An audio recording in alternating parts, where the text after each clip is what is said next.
자, 여기 수천억 원짜리 병원을 짓는 사업이 있습니다. 듣기만 해도 좋은 일 같죠?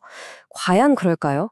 지금부터 실제 정부 보고서를 낱낱이 파헤쳐보면서 감정이 아니라 이 차가운 숫자로 프로젝트의 가치를 어떻게 판단하는지 한번 제대로 알아보겠습니다.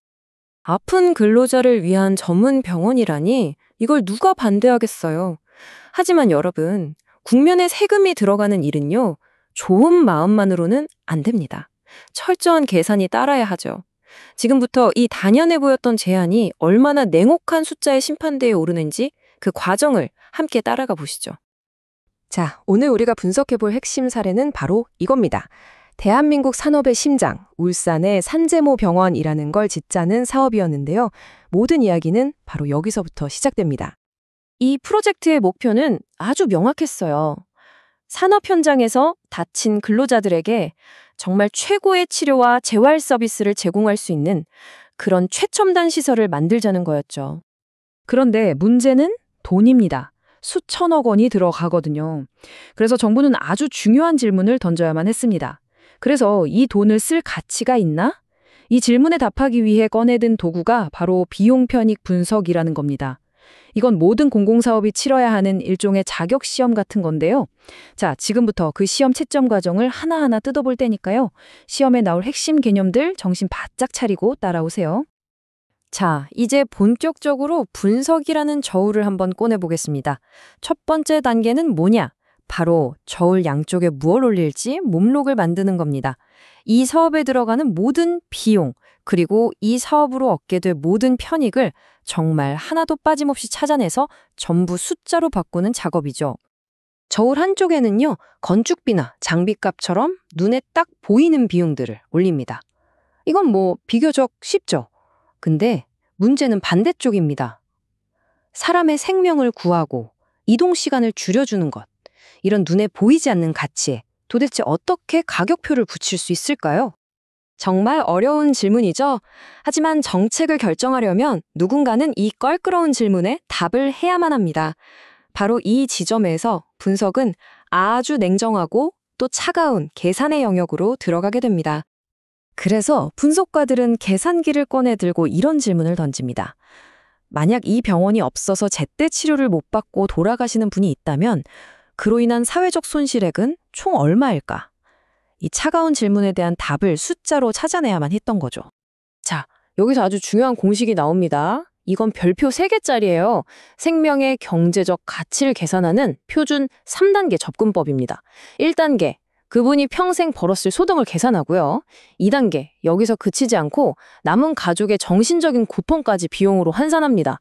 그리고 마지막 3단계에서 이 둘을 합쳐서 최종 가치를 딱 내놓는 거죠.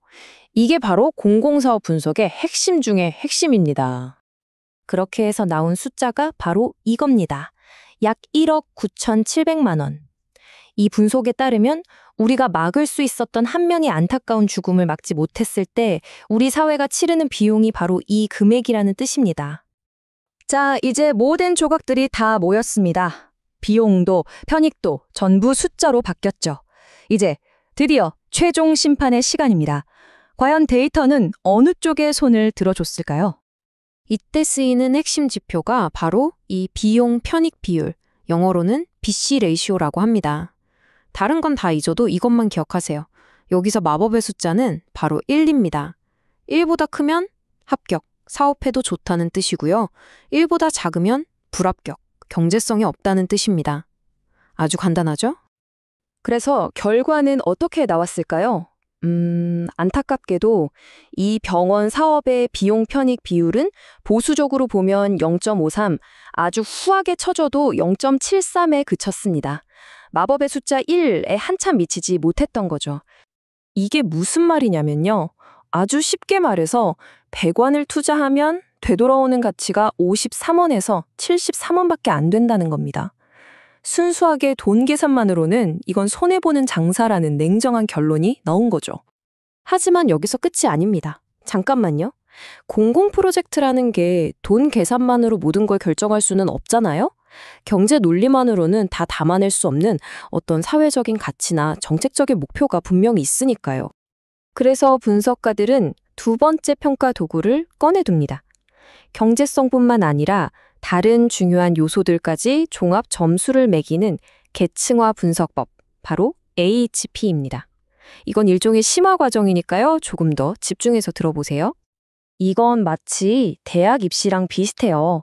방금 본 BNT-VC 비율이 수능 점수라면 AHP는 거기에 학생부, 정책 방향성, 면접, 지역에 미치는 영향, 논술, 사업 위험도까지 다 합쳐서 최종 합격자를 가리는 것과 똑같습니다. 수능 점수 하나만으로는 최종 합격을 결정할 수 없는 것과 같은 이치죠. 그리고 이 종합평가에서 합격 커트라인은 0.5점입니다. 이 점수를 넘어야 사업 타당성이 있다고 인정받는 겁니다. 그렇다면 울산 산제모 병원 프로젝트가 받은 최종 종합 점수는 바로 0.304점이었습니다. 합격선인 0.5점에 역시 미치지 못했죠. 결국 이 종합 점수를 바탕으로 보고서가 내린 최종 판결은 아주 명확하고 단호했습니다. 사업 타당성 부족. 오늘 이 사례는 좋은 의도만으로는 수천억 원의 세금을 쓸 수 없다는 현실을 아주 명확하게 보여줍니다. 하지만 동시에 우리에게 이런 질문을 던지죠. 그렇다면 이 냉정한 경제적 효율성만이 항상 정답일까요? 만약 여러분이 최종 결정권자라면 이 차가운 숫자 앞에서 어떤 선택을 하시겠습니까?